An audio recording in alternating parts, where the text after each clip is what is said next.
Hello and welcome, and thank you for being here with the audiobook version of inVISIBLE. I am recording this introduction a few years after the book first came out in 2020. At that time I was just beginning to explore audio, and you might hear that in the original recordings. The sound quality isn't perfect. I simply didn't have the experience yet that I do today. Since then, I've grown into my work as a podcaster and audio producer. So if you notice a bit of background noise or rough edges, I hope you'll listen with a little generosity. The heart of this project, the ideas, the voices, the intention is still exactly the same. I'm sharing this audio because it's an important part of the larger book project inVISIBLE. It includes a wonderful interview with Dr. Rotraut Krall, which adds meaningful perspective. Most of all, I hope you enjoy listening, and if this sparks your curiosity, I warmly invite you to explore the works of artists like Sofonisba Anguissola and many others at the Kunsthistorisches Museum Wien. Thank you for listening and enjoy the journey.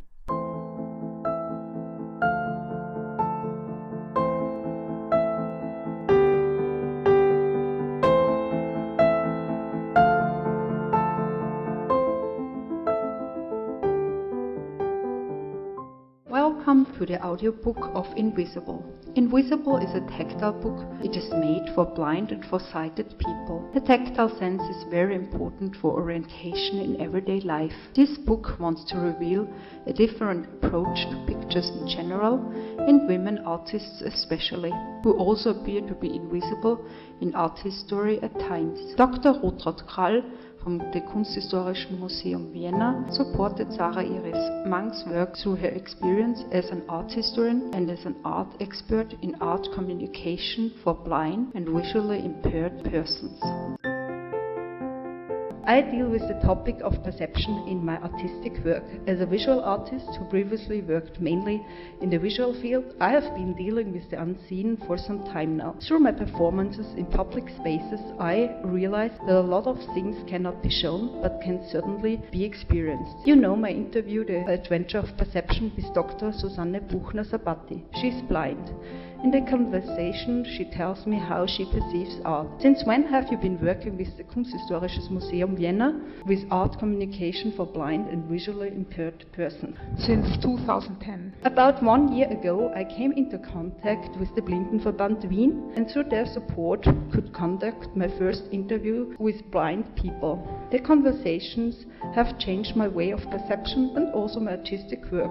How did you personally approach the subject of teaching art for the blind and visually impaired? I have experience, thanks to many discussions with the target group. Whatever I developed for visually impaired people in the Kunsthistorisches Museum was done together with them. You are engaged in several projects, making art accessible for people with different needs. Can you briefly tell me about these projects? I developed tactile reliefs in order to make the composition of paintings tangible for visually impaired people. This was in the year 2010.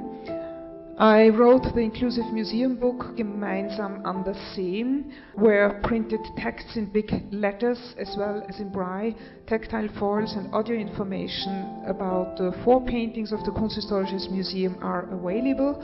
This was 2014. I create wallpaper foils to explain the compositions of paintings. For the Breughel exhibition, a tactile station was developed to explain the composition Carnival and Lent. And the most recent project is the development of a museum app for people with disabilities, which should enable them to visit the Kunsthistorisches Museum as independently as possible, funded by Horizon 2020. Thank you. I went with you through the Kunsthistorisches Museum. You have shown me selected works of the collection that are prepared for blind people by touch images, braille text, or with palpable image parts. You have published a very interesting book for blind persons. What is important for you as an art historian in art education? Are there big differences in the instruction of sighted and non-seeing persons?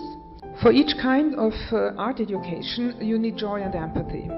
The one difference is the verbal description of the art objects, because visually impaired people need an exact description where different details are located, because they cannot see them. For this book I had to find out how many female artists are in the Kunsthistorisches Museum collection. I found out that there are 8 artists and 10 of their works. Very few female artists for such a big collection. Why is that? And how many male artists does the collection include? Nobody can give me an answer as to the number of male artists, but female artists didn't obtain recognition because they were women. And not until the 16th century do we know female painters such as Sofonisba Anguissola. Most of them worked under the name of the workshop. This book wants to reveal a different approach to pictures in general and women artists who also appear to be invisible in art history at times. It is for sighted and non-sighted people. I created in resonance to the female artists' drawings.